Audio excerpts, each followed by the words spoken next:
इन प्रक्रियाओं से जुड़े हुए तीनों पोर्टल आपके सामने आए हैं। एक कॉलेज एफिलिएशन से जुड़ा हुआ पोर्टल है, दूसरा परफॉर्मेंस ग्रांट जो दिया जाता है उससे जुड़ा पोर्टल है, और तीसरा जो रिक्रूटमेंट से जुड़ा हुआ पोर्टल है। तीनों पोर्टल महत्वपूर्ण है और ये एक तरह से विभाग या निदेशालय के दिनचर्या के कार्यों में शामिल रहते हैं। रोज इनके संबंध में कुछ न कुछ काम विभाग में चलते रहता है, और आपने देखा है कि किस ढंग से पोर्टल को सुगम और सुविधापूर्ण बनाया गया है कि जिस प्रक्रिया को करने में या जिस प्रक्रिया को पूरा करने में कितना समय और कितनी परेशानी होती थी, आज वो सुगमता से कोई भी शिक्षण संस्थान अपनी जगह से वो उस काम को कर सकते हैं। और यही जब जो आज के जमाने में जो हमारी सूचना प्रौद्योगिकी इतनी विकसित हुई है, तो उसका लाभ उठाना ये हर दृष्टिकोण से उचित ही नहीं, अब तो एक तरह से अपरिहार्य बनते जा रहा है। क्योंकि अगर हम नहीं उठाते हैं तो सिर्फ और सिर्फ परेशानी आती है और लोग हर तरीके से परेशान होते हैं, कई तरह की शिकायतों को पैदा करता है। और सबसे बड़ी बात जो इस तरह के पोर्टल के लॉन्च होने से होता है वो होता है जो आपको हमारे अपर मुख्य सचिव और सचिव महोदय ने बताया कि इससे पहली चीज ट्रांसपेरेंसी आती है, पारदर्शिता आती है, और दूसरी चीज अकाउंटेबिलिटी आती है, जिम्मेदारी जो करते हैं, उत्तरदायित्व का निर्धारण होना आसान हो जाता है। अब समझिए कि जैसे एफिलिएशन की बात ले लीजिए, तो एफिलिएशन के लिए अब कितने कागजात चाहिए, जमीन संबंधी दस्तावेज चाहिए, कितने कमरे हैं, क्या क्या,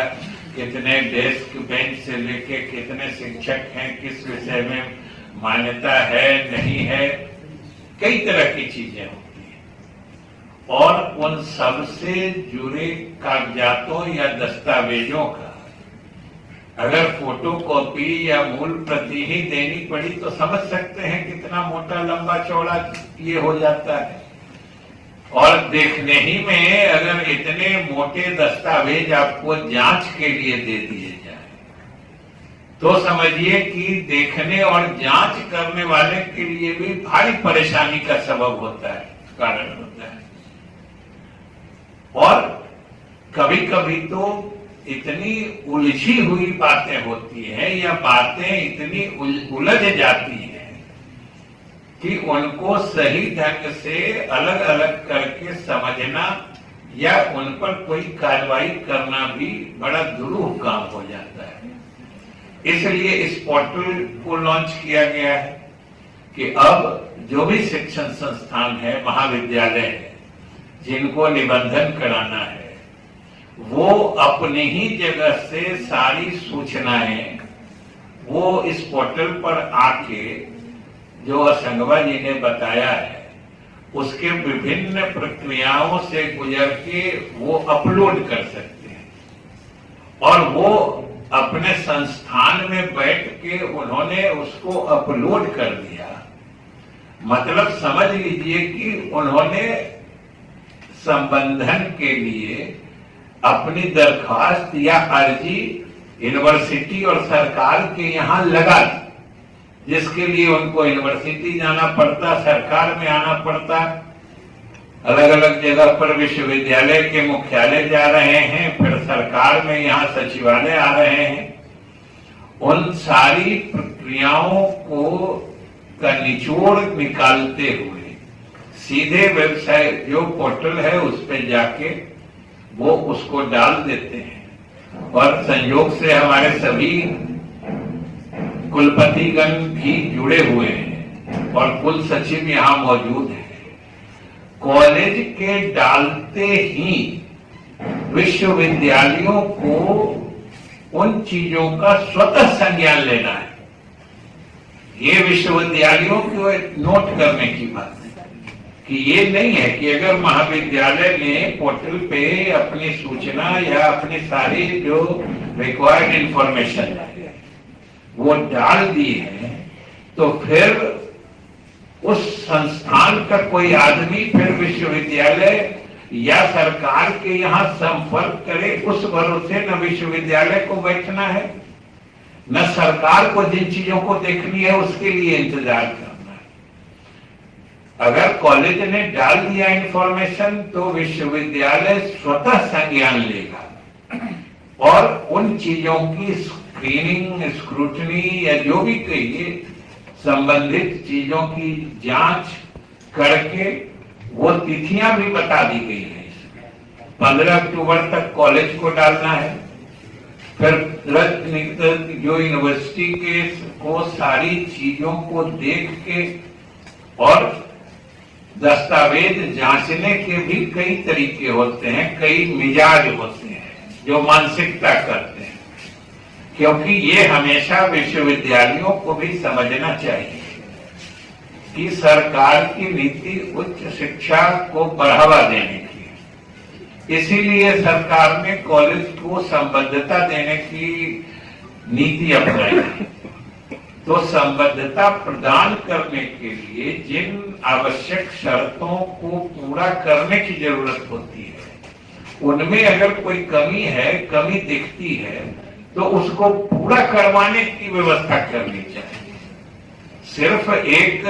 मतलब त्रुटि खोज के और उसके आधार पर उस बात को पेंडिंग लंबित कर देने की कोई मंशा नहीं होनी चाहिए, क्योंकि अल्टीमेटली जब तक महाविद्यालय, विश्वविद्यालय और सरकार, हमारे यहाँ का निदेशालय, ये तीनों मिल के नहीं काम करेंगे तो हम उच्च शिक्षा के क्षेत्र में जो प्रगति चाहते हैं, जो विकास चाहते हैं, वो नहीं हो सकता है। और एक बार यूनिवर्सिटी ने अगर सारी चीजों की जांच पड़ताल कर ली है फिर उनको तुरंत सरकार के यहाँ भेजना है, क्योंकि ये तय है कि जब तक विश्वविद्यालय से अनुशंसा होकर सरकार के द्वारा उसका अनुमोदन नहीं होता है तब तक संबद्धता जायज नहीं होती है। काहे कि मैंने मंत्री के रूप में बहुत सारे कॉलेजों के बारे में देखा है इस तरह की त्रुटिपूर्ण स्थिति कि कॉलेज ने कुछ मांगा, विश्वविद्यालय ने अपने स्तर से जांच करके या तो रिकमेंड करके गवर्नमेंट में भेज दिया और कॉलेज ने उस पे आगे का काम शुरू कर दिया, एडमिशन लेना शुरू कर दिया, आगे की कार्रवाई कर दी। बाद में जाके फिर बच्चे दाखिल हो जाते हैं, उनकी पढ़ाई हो जाती है, कभी एग्जाम हो जाता है, तब जाके ये बात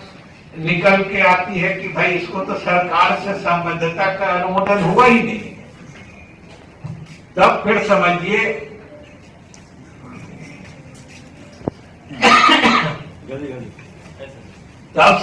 कि वो बीच में आप सब समझते हैं कि कितनी दुखद स्थिति होती है कि सरकार के यहां से संबद्धता मिली नहीं, विश्वविद्यालय ने सिर्फ अनुशंसा की और महाविद्यालय के द्वारा नामांकन से लेकर पढ़ाई से लेकर परीक्षा की बात विश्वविद्यालय ने चूंकि अनुशंसा कर दी है, इसलिए विश्वविद्यालय भी परीक्षा लेना प्रारंभ कर देता है। ये बड़ी दुखद स्थिति होती है और अंत में फिर बात सरकार के मत्थे आ जाती है कि भाई हमारे बच्चे हैं, बच्चे इसी प्रदेश के हैं, उन्होंने विधिवत दाखिला लिया है, पढ़ाई की है, परीक्षाएं दी हैं, तो फिर उनके रिजल्ट की मान्यता क्यों नहीं हो।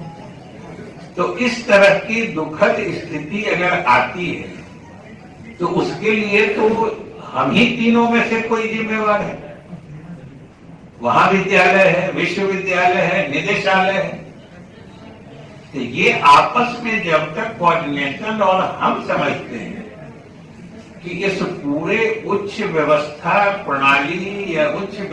उच्च शिक्षा व्यवस्था की रीढ़ या धुरी विश्वविद्यालय, सबसे अहम भूमिका विश्वविद्यालयों की होती है, क्योंकि जांचना आप ही को है, और जांच के आपको कॉलेज को भी, महाविद्यालय को भी ये स्पष्ट संकेत और सूचना देनी है कि भाई हमने जांचा है, आपके कागजात सही हैं, आप संबंधन के हकदार हैं, हमने अनुशंसा करके सरकार में भेजी है, और उसका अनुमोदन आते ही आप आगे की कार्रवाई करिए। जब तक सरकार से नहीं अनुमोदित होता है, आपको आगे नहीं बढ़ना है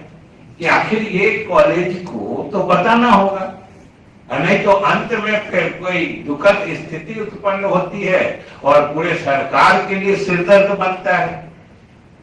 जो अब आ जाता है कि बच्चों का भविष्य का बात है, बच्चों के भाग्य की बात है, और अंत में अनियमित कार्य करने के लिए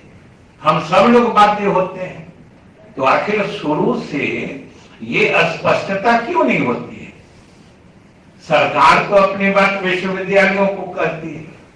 लेकिन ये कर्तव्य या ड्यूटी तो विश्वविद्यालयों को है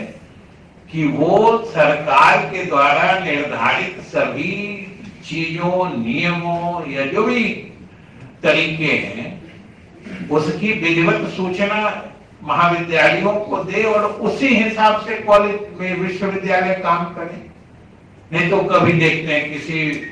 पढ़ाई के बारे में होता है, किसी विषय का विश्वविद्यालय ने दे दिया, किसी में अपने स्तर से दे दिया, ने गवर्नमेंट में भेजा तो फिर वहां कॉलेज ने शुरू कर दिया बिना विधिवत अनुमोदन की। तो ये सब स्थिति आने से अनावश्यक तनाव भी होता है और परेशानी का भी आलम बनता है। इसलिए ये सब पोर्टल लॉन्च होने का या सरकार के द्वारा इसकी शुरुआत करने की जरूरत और प्रासंगिकता इस माने में अधिक है कि अब सब चीज सबके नजर में रहेगा। पोर्टल है तो कॉलेज ने कब डाला, यूनिवर्सिटी कब उसका प्रोसेसिंग कर रही है कि नहीं कर रही है, और इसमें भले